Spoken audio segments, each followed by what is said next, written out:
Ahmed Kathrada's condition has deteriorated. The struggle veteran has contracted pneumonia. The Finance Minister is expected to board a plane back to South Africa from London this evening following the President's orders.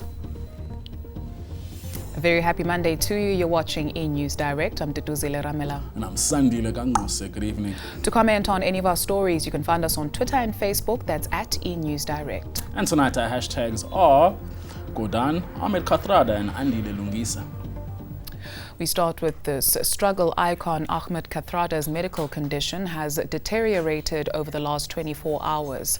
The 87-year-old has contracted pneumonia. He has been in hospital for nearly a month now after undergoing surgery to remove a blood clot from his brain. The Ahmed Kathrada Foundation says the veteran has suffered several post-operative complications and his condition is now serious. Finance Minister Pravin Gordhan is expected to come back home from London this evening. This after President Jacob Zuma ordered him to cancel international investor meetings in the UK and the US. The President has not said why just yet. Gordhan initially received permission for the trip, but this was later rescinded. Speculation is rife that this means a cabinet reshuffle is imminent. The ANC refuses to be drawn on the matter. Secretary General Gwede Mandashe says the ANC's NEC played no part in requesting the Finance Minister return home from London. Calling the minister back was not an issue for the NSA. Okay. There can be nothing in the NSA that is linked to calling the minister back. That is a government matter. We don't know how it is done, who asks for permission, who gives the permission when it is recalled. Is it because there was no permission or a permission is rescinded? We are not aware. ANC Regional Chairperson in the Eastern Cape, Andile Lungisa, has resigned from his controversial position. He says he has his sights set on the post of Eastern Cape ANC Provincial Secretary. He was given until last week by the Provincial Executive Committee to resign or face disciplinary action.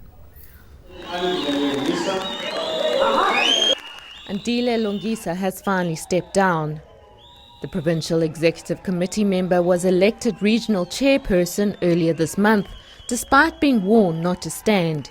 He then remained defiant when the ANC's top six and the Eastern Cape Provincial Executive ordered him to resign. But he decided to wait for the outcome of the National Executive Committee meeting this past weekend. When the NEC has met, expressed a view on the matter, we must be able to support that outcome and respect that decision because we're part of the organization. Lungisa has steadfastly argued that the ANC constitution is being misinterpreted and only prohibits members from holding two positions and that anyone can contest any position. As we go to the policy conference in June, as we go to the national conference in December, as this region will come with a clear amendment on the 17.4. Lungisa now looks to the future and intends to contest a higher position in the organization. Lungisa can be deployed to any position in the organization. But now we are deploying Comrade Lungisa to the Provincial Secretary. ANC Regional Deputy Chairperson Phumzile Chuni will take over the reins from Lungisa for now. Sandy McCowan, Port Elizabeth. Critics aren't buying Eskom acting chief executive Matsela Koko's explanation about his stepdaughter. He says he didn't know of her position in a company that scored close to R1 billion in tenders with the power utility. Public Enterprises Minister Lynn Brown has given the Eskom board 90 days to probe the revelations contained in this weekend's Sunday Times. Eskom acting CEO Matsela Koko says he initially didn't know his stepdaughter was involved in a company that's raked in about R1 billion in Eskom tenders, even though she lives in the same house as him. But for many, this story just doesn't fly. If you've ever had to do business with a state-owned enterprise or local government, You would know these supply chain documents that you have to fill in when you submit a tender.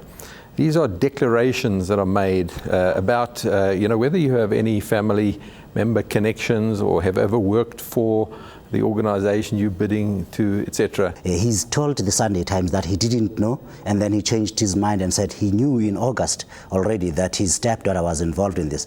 And he lives with her in the same house. And surely you're interested in your young daughter going into the workplace for the first time and then making so many millions of rent. My baby, how do you make the money? What's your line of business? No, Daddy, I'm a director in a company that you're supplying with contracts. Surely it's that easy.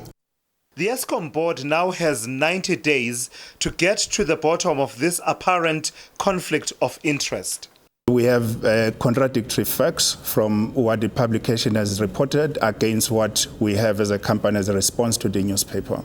So we need now to get behind those facts and get to what really is the fact, so that therefore there could be closure on the matter. But critics aren't impressed. They question whether the board's probe will have consequences. After all, several damning probes in the recent past appear to have been shelved. Thulasizwe Semelane, Johannesburg. It was a difficult day for the two women whose husbands were killed at a Johannesburg park. The South Gauteng High Court is handing down its ruling against 3 men accused of the Rhodes Park murders and rape. It was in this water where Zukisa Kela and Sizwe Jeke took their last breath in October 2015. They were stripped naked and with their hands tied. They were drowned. Their wives were repeatedly raped. These are the 3 men accused of being part of the gang that attacked the group. They have pleaded not guilty to the charges of murder, rape, and robbery with aggravating circumstances. The South Gauteng High Court Judge Papi Masopa is delivering his judgment. He started by going through some of the state witnesses' testimony, including the 2 women who survived. Among this group of persons, there was one who was sympathetic to them, and that person pulled down her skirt and said to her that, "We don't want to hurt you, we are at work." However, there was one person amongst the group who was proclaiming himself to be the ringleader and said to them that he is going to sleep with the ladies, meaning that he was going to have sexual intercourse with them. That person also said that there's going to spill blood because there's no money. The women had described how they saw their husbands die. The state called 36 witnesses and used CCTV footage to build its case. The state witnesses included several medical professionals and police officers. Judgment continues on Tuesday. Malungi Lupui, Johannesburg. Further afield, at least 8 high school students are feared dead and 30 injured after an avalanche in Japan. Around 60 students were at the ski field 150 kilometers north of Tokyo. Rescue workers are still searching for anyone trapped beneath the snow. There's been heavy snowfall in the area over the past week.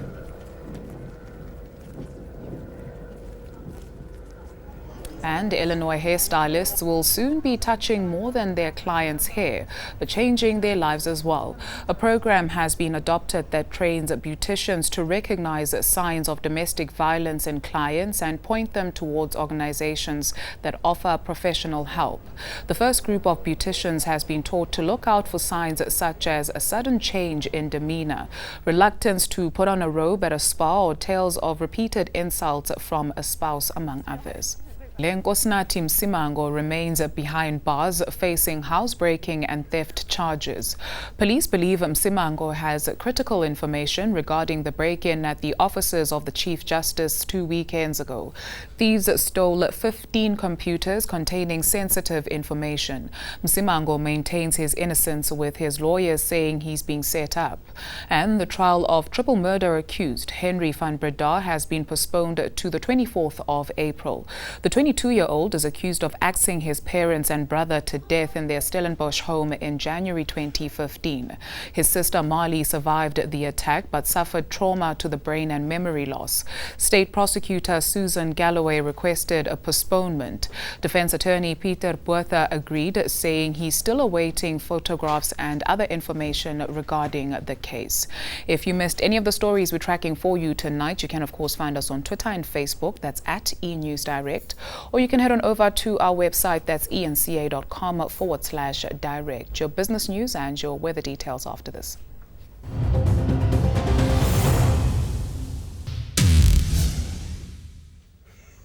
Welcome back. Developments around the Finance Ministry have put the brakes on the rand's momentum.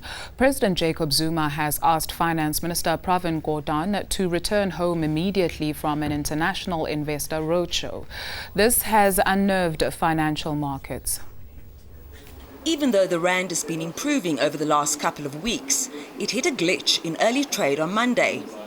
President Zuma instructed Gordhan and Deputy Minister BC Jonas to cancel the investment roadshow to the UK and the US. Despite widespread fears, the move did not impact the rand as much as predicted. There are three things that drive the currency. The first one is the commodity cycle. In other words, we export a lot of commodities that we dig out the ground, and the prices we get for those commodities have a big impact on the currency.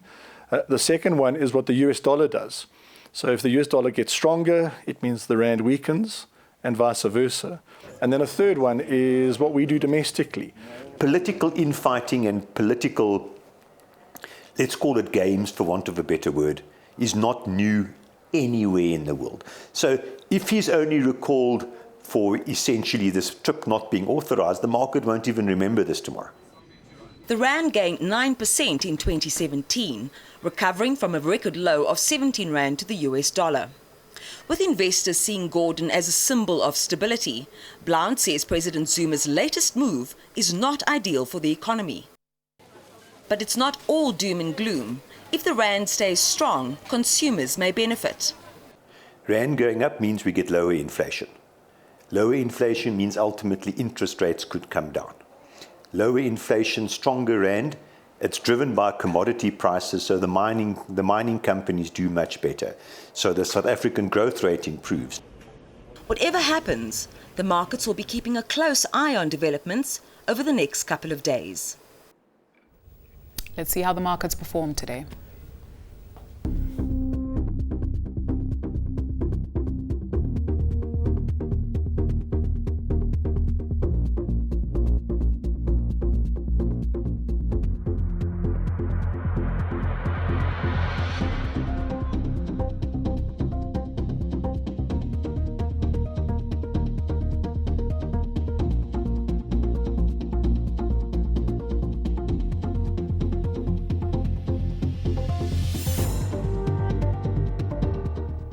Let's check in with the Weather Centre. Here's Jill Guy.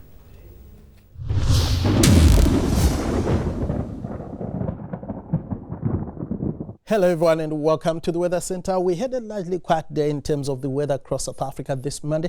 Just a few patches of cloud popping up over the eastern areas and parts of KwaZulu-Natal. And over the southern areas we have a southwesterly breeze that has been pushing in a bit of cloud into the southwest coastline, and we also saw high-level clouds streaming over parts of the Eastern Cape. Now we start off Tuesday with a bit of drizzle along the south coast of the Western Cape. Then in the afternoon, light rain is expected to set in over parts of the Eastern Cape coastal areas and across parts of KwaZulu-Natal. Otherwise, it's going to be partly cloudy and dry for the northeastern areas, and mostly sunny skies are forecast for the remainder of South Africa. So if you're in KZN on Tuesday, expect light rain in the afternoon for the southern areas. Durban and Pietermaritzburg warming to around 27 degrees. Light rain is also forecast in the Eastern Cape between East London and Port St. John's, spilling into Mthatha.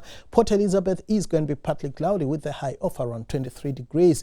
A bit of drizzle for your Tuesday morning along the south coast of the Western Cape. Cape Town is going to be mostly sunny, warming to around 24 degrees. A fine day is forecast across the Northern Cape, a hot 35 for the high in Appington, a bit cooler for Kimberley, warming to 32 degrees. It's going to be sunny across the Free State, Bloemfontein and Velkom, making it to 30 degrees on Tuesday afternoon.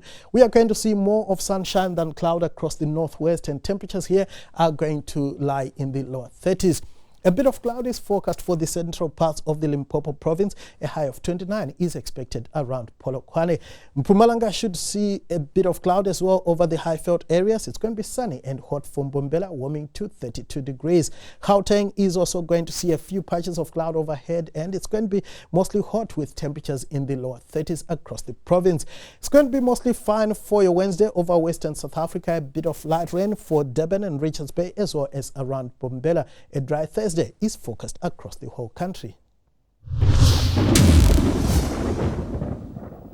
Thank you, Joel. We've got more news for you after the short break. Do stay with us.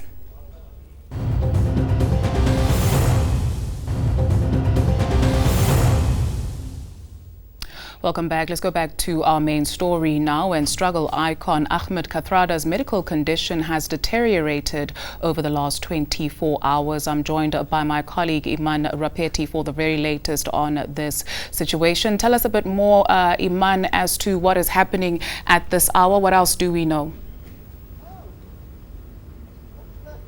Good evening to you, Dudu. We got the news, as you know, just over an hour and a half or so ago. And we're standing in a very dark street just outside this hospital in Johannesburg. And like the street, we are a little bit in the dark as to what is happening at this moment in the hospital just behind me, where the struggle stalwart and liberation icon Ahmed Kathrada is receiving treatment. We received a last word from the foundation itself. That was by way of a statement from the foundation, after which he is named. It simply goes, his condition has deteriorated in the last 24 hours. He was hospitalized in Johannesburg earlier this month for a condition relating to clotting on the brain. And the veteran had experienced several post-operation complications, which have now rendered his condition serious. Kathrada has contracted pneumonia, which has affected both his lungs, the foundation's Nishan Bulletin said in the statement. And despite appropriate medical care, his condition is deteriorating. He is currently being kept comfortable. The Kathrada Foundation will keep the public informed on a regular basis about his condition, and then they direct the public to the foundation's Twitter handle, which is at Kathrada Foundation, for updates. We continue asking for your prayers during this period for both Mr. Kathrada, his family and his friends. And no doubt the well wishes have continued to pour in due to over the last 3 weeks when he first received medical treatment. When we first got here, my producer and I, the street was empty pretty much. And now, of course, it is visiting hours, but there is a stream of vehicles arriving at the hospital. We're not sure how many of those are from family members and those just for the general public visiting their loved ones in hospital. So at this stage, we don't have anything new up to the minute in terms of his condition. And that's where we'll leave it with my colleague Iman Rapeti. Thank you very much for those details. And of course, you can follow that Twitter handle, that's at Kathrada Foundation, for the very latest on Mr. Kathrada's condition. Here's a reminder of your top stories before we say goodbye. Ahmed Kathrada's condition has deteriorated. The struggle veteran has contracted pneumonia. And in your sports news, we heard from a Bafana midfielder about being able to play for his country again. And that's a wrap from the eNews Direct team. Yep, Rhythm City's up next. We do love to hear from you. You can send us an email to enewsdirect@etv.co.za. Well, of course, you can just talk to us on Twitter and Facebook, and our handle is @eNewsDirect. We're back at 6:30 tomorrow evening. From us, have a fantastic evening. Bye-bye.